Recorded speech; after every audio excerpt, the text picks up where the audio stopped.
Video میں آگے بڑھنے سے پہلے آپ تمام ناظرین سے گزارش ہے میرے چینل کو لائک اور سبسکرائب ضرور کریں۔ آج کا ہمارا موضوع مثلث کا راز ہے۔ کائنات کی حقیقت ایک مثلث ہے۔ اس مثلث میں خدا کی ذات سب سے اوپر ہے، جبکہ ایک جانب دنیا ثورات ہے اور دوسری جانب دنیا موجودات۔ یہ سادہ سا اصول کائنات کی بہترین تشریح کرتا ہے اور بہترین نتائج بھی دیتا ہے۔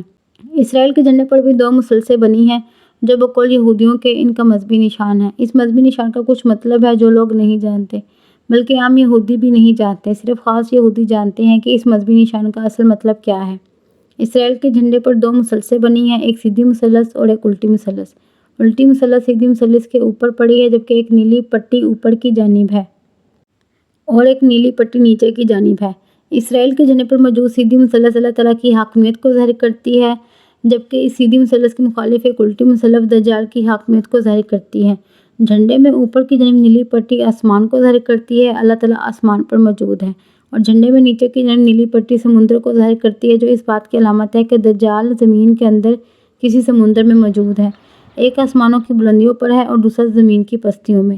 یہ اسرائیلی نشان دراصل دجال کا نشان ہے۔ دنیا کے موجودہ حالات تیزی سے خروج دجال کی جانب جا رہے ہیں۔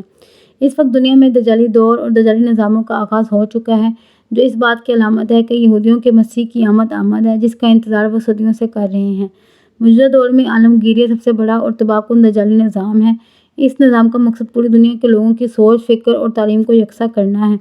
جب پوری دنیا کے لوگ ایک ہی طرح سے سوچنا شروع ہو جائیں گے تو پھر دجال باہر نکل آئے گا۔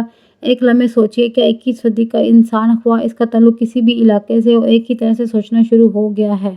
سمندر کی تہہ میں موجود ہے، بعض کے نزدیک وہ برمودا مثلث میں موجود ہے اور بعض کا خیال ہے وہ کسی نامعلوم جزیرے میں قید ہے۔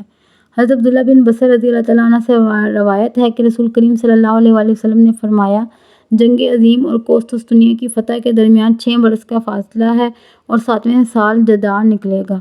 مندرجہ بالا حدیث سے اندازہ ہوتا ہے کہ جس جنگ عظیم کا ذکر کیا جا رہا ہے، یہ غالباً وہی جنگ ہے جو قیامت آنے سے قبل آخری بڑی جنگ ہوگی، جو مسلمان یہودیوں اور بظاہر عیسائیوں کے خلاف لڑیں گے۔ اس جنگ کے اختتام پر دجال منظر عام پر آئے گا۔ دجال کہاں پر ہے، حتمی طور پر کچھ نہیں کہا جا سکتا، لیکن اس بات میں کسی کو شک و شبہ نہیں ہونا چاہیے کہ دجال اس وقت دنیا میں موجود ہے اور وقت مقررہ پر ہی نکلے گا۔ اس وقت موجودہ یہودیوں کے کچھ بڑے مذہبی افراد بہت اچھی طرح جانتے ہیں کہ دجال کہاں پر ہے اور کس حالت میں ہے۔ وہ اس کے لیے کام کرتے ہیں اور خبریں پہنچاتے ہیں، لیکن لوگ نہیں جانتے، لوگ ہرگز نہیں جانتے کہ مشورے کہاں سے آتے ہیں۔ لوگ بہت بے خبر ہیں اور سائنس اور ٹیکنالوجی کے لبادے میں مدہوش ہیں۔ ایران سے اسرائیل کو خطرہ محسوس ہوتا ہے۔ اب یہی دو ممالک اصل اہداف ہیں جن پر قابو پانا باقی رہ گیا ہے، لیکن اسرائیل کا اصل معرکہ پاکستان کے ساتھ ہونا ہے۔ اسرائیل پاکستان کو ایران سے بھی بڑا دشمن سمجھتا ہے۔ اس کی بے شمار وجوہات ہیں۔ سب سے اہم اور عجیب و غریب وجہ یہ ہے کہ پاکستان ایک نظریاتی اسلامی ملک ہے اور اسرائیل بھی ایک نظریاتی ملک ہے۔ دنیا میں اللہ کے نام پر 2 ریاستیں قائم ہوئیں، پہلی ریاست مدینہ میں اور دوسری ہندوستان میں پاکستان کے نام سے قائم ہوئی۔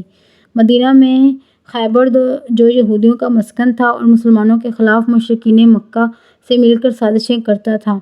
آج کل یہ خیبر اسرائیل میں منتقل ہو چکا ہے، جہاں سے یہ بھارت سے مل کر پاکستان کے خلاف سازشیں کرنے میں مصروف ہے۔ اس لیے پاکستان ٹارگٹ پر ہے، لیکن کسی کو گھبرانے کی ضرورت نہیں، کیونکہ یہ ملک اللہ تعالیٰ نے اسی کام کے لیے بنایا ہے، اور آخر کار لڑائی تو ہوگی، کیونکہ ابھی فتح مکہ، غزوہ ہند باقی ہے، جس کا ذکر احادیث میں آیا ہے۔ اس کے شہداء عظیم شہداء ہوں گے اور ہندوستان ضرور فتح ہوگا۔